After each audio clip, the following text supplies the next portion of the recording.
Have you ever wondered why the modern world feels so powerful and so fragile at the same time? Why can a ship stuck in one canal delay factories across continents? Why can a war in one region raise food prices thousands of miles away? Why can one small island become central to the future of computers, weapons, cars, banks, and artificial intelligence? Why do nations that claim to be independent still depend on strangers they will never meet? The answer begins with one of the oldest human instincts.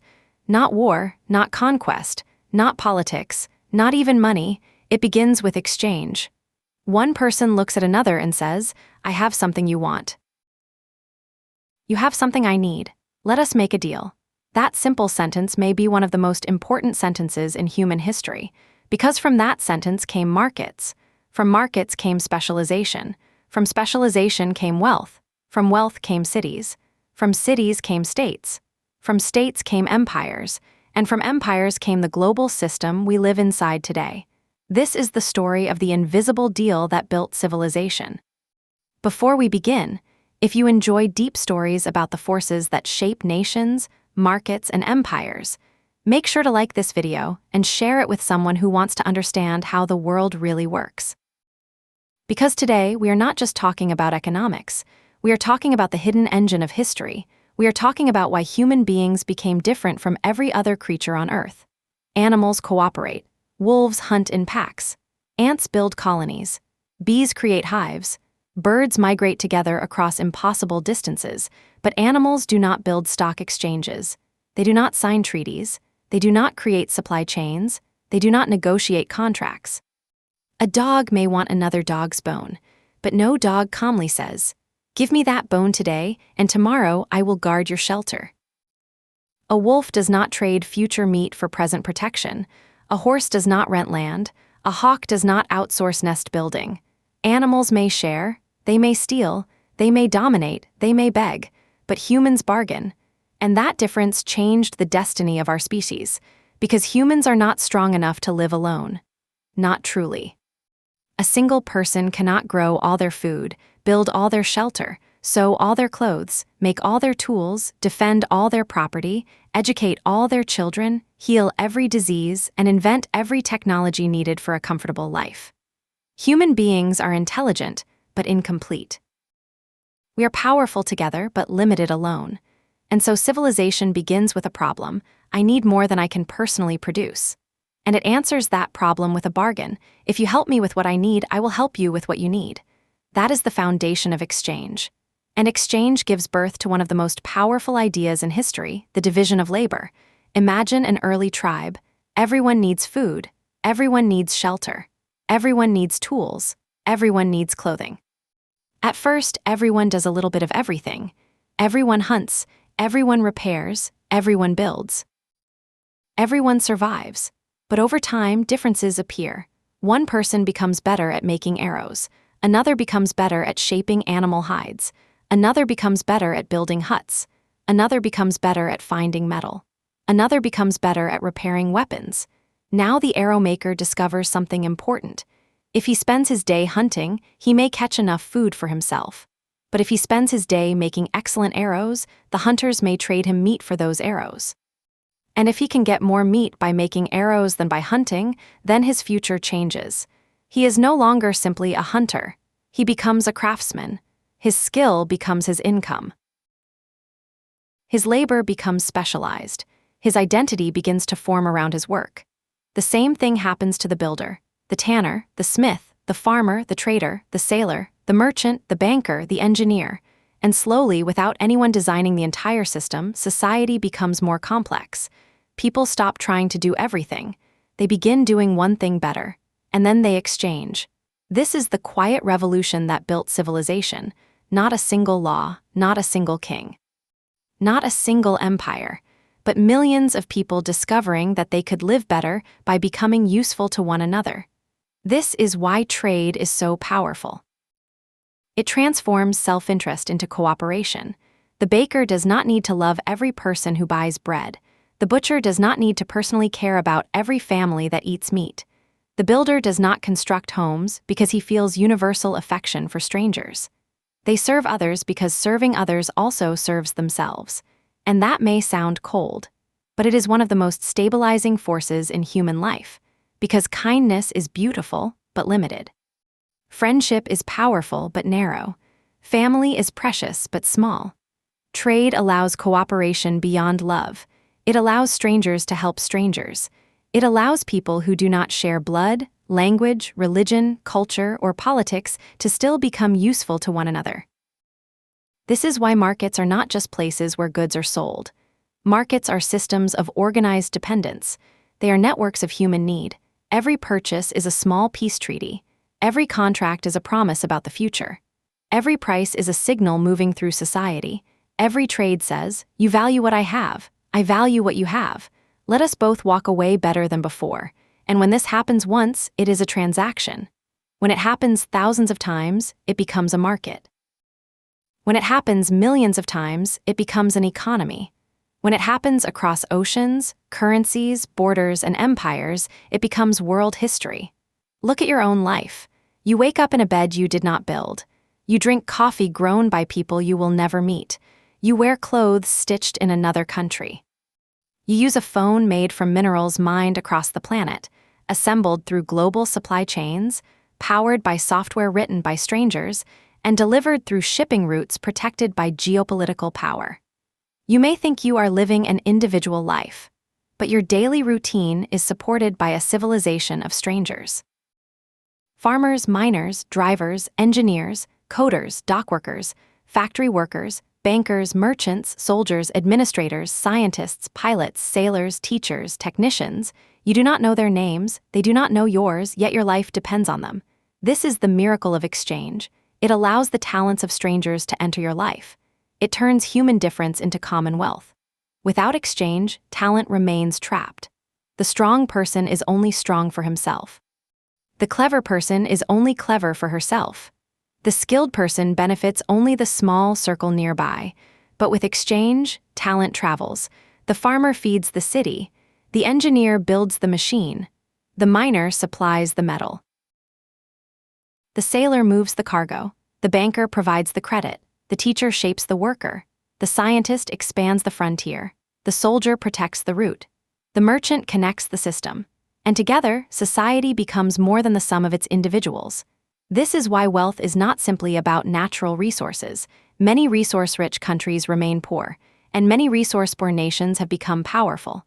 Wealth is created when human effort is organized, when skills are specialized, when trust is protected, when contracts are enforced, when goods can move, when people can exchange.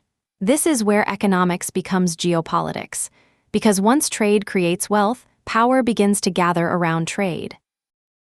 Cities rise where roads meet, ports become gateways to empire, rivers become arteries of commerce, sea lanes become strategic lifelines, currencies become instruments of influence, banks become engines of expansion, factories become national weapons, supply chains become sources of strength and vulnerability.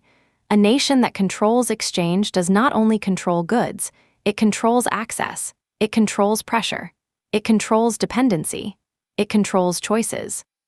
This is why history is filled with empires that rose through trade.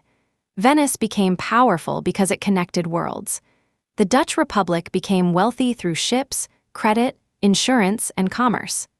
Britain turned an island into a global empire by controlling sea routes, industrial production, finance, and colonies. The United States became the center of the modern world not only through military force, but through the dollar, global markets, technology, energy, finance, and alliances. Power follows production. Production follows specialization. Specialization follows exchange. And exchange follows the ancient human instinct to bargain. But there is a darker side. The same system that makes civilization rich also makes it vulnerable, because specialization means dependence. If one country produces the semiconductors, another controls the rare earth minerals, another exports the oil, another grows the grain, another owns the shipping fleet, another controls the currency system, and another dominates the software, then no nation is fully independent. Each holds a piece of the world, each needs something from the others. This is why modern geopolitics is not only about borders, it is about flows, the flow of energy, the flow of food, the flow of money, the flow of data, the flow of minerals, the flow of ships, the flow of trust, the flow of technology. A border may define a country, but supply chains define its real position in the world. A flag may symbolize sovereignty, but dependence reveals reality. This is why the Suez Canal matters. Why the Strait of Hormuz matters, why the Taiwan Strait matters, why the Black Sea matters, why shipping lanes, ports, pipelines, chip factories, undersea cables, and payment systems are now strategic battlegrounds, because whoever controls the flow can shape the future. A canal can become a choke point. A currency can become a weapon. A sanction can become a siege. A supply chain can become a battlefield. A factory can become a fortress. A trade route can become an empire. The modern world is not just a map of countries. It is a map of dependencies. And those dependencies were created by the same process that once made the arrow maker more useful to the hunter. Specialization, exchange, mutual need. But now the tribe is global, the village is planetary, the bargain is everywhere, and the consequences are enormous. When a pandemic shuts down factories in one region, stores go empty in another. When war disrupts grain exports, food prices rise across continents. When energy supplies are cut, industries tremble. When chips are scarce, car production slows. When shipping lanes are threatened, insurance costs rise. When financial systems are blocked, entire nations feel the pressure. This is the paradox of civilization. We became powerful by depending on each other, but because we depend on each other, we can be hurt through each other. Trade creates peace because people benefit from cooperation, but trade also creates leverage because people become dependent. Markets connect humanity, but power decides the terms of connection. That is why economics can never be separated from geopolitics. Every product has a root. Every root has a risk. Every currency has a hierarchy. Every supply chain has a weak point. Every dependency can become a weapon, and every empire tries to control the system that feeds it. This is not new. The Roman Empire needed grain from Egypt. The British Empire needed sea power to protect commerce. The Dutch needed ships and finance. The Spanish wanted silver. The Portuguese wanted roots. The Ottomans taxed trade corridors. The Americans built institutions, alliances, bases, and financial systems to secure a global order. Behind every empire is a network of exchange. Behind every superpower is a supply chain. Behind every military is an economy. And behind every economy is the division of labor. That is why the simple act of trade is not simple at all. It is the seed from which civilization grows. It shapes what people become. A child is not born a philosopher, a farmer, a soldier, a banker, a sailor, or an engineer. Much of what we call talent is created by habit, education, environment, and repeated work. The role shapes the person. The work sharpens the skill. The skill creates the profession. The profession enters the market, and the market makes that profession useful to others. This is how society produces difference, and then turns difference into strength. The farmer may not build ships. The shipbuilder may not grow grain. The banker may not mine copper. The miner may not write software. The coder may not defend a border. The soldier may not design a microchip. But through exchange, their separate abilities become part of one system. Civilization is not built by identical people doing identical things. It is built by different people doing different things and trusting that exchange will connect them. That trust is everything. Without trust, contracts fail. Without contracts, trade weakens. Without trade, specialization collapses. Without specialization, productivity falls. Without productivity, wealth disappears. And without wealth, power declines. This is why corruption destroys nations. Why unstable currencies break confidence. Why piracy threatens commerce. Why broken institutions keep societies poor. Why rule of law matters. Why infrastructure matters. Why education matters. Why secure trade routes matter. Because civilization is not only made of things. It is made of expectations. I expect that if I work, I will be paid. I expect that if I pay, I will receive. I expect that contracts will be honored. I expect that ships will arrive. I expect that money will hold value. I expect that strangers will do their part. The modern world runs on these expectations. Break them and the system begins to crack. This is why the invisible bargain is both powerful and delicate. It requires freedom, but also order.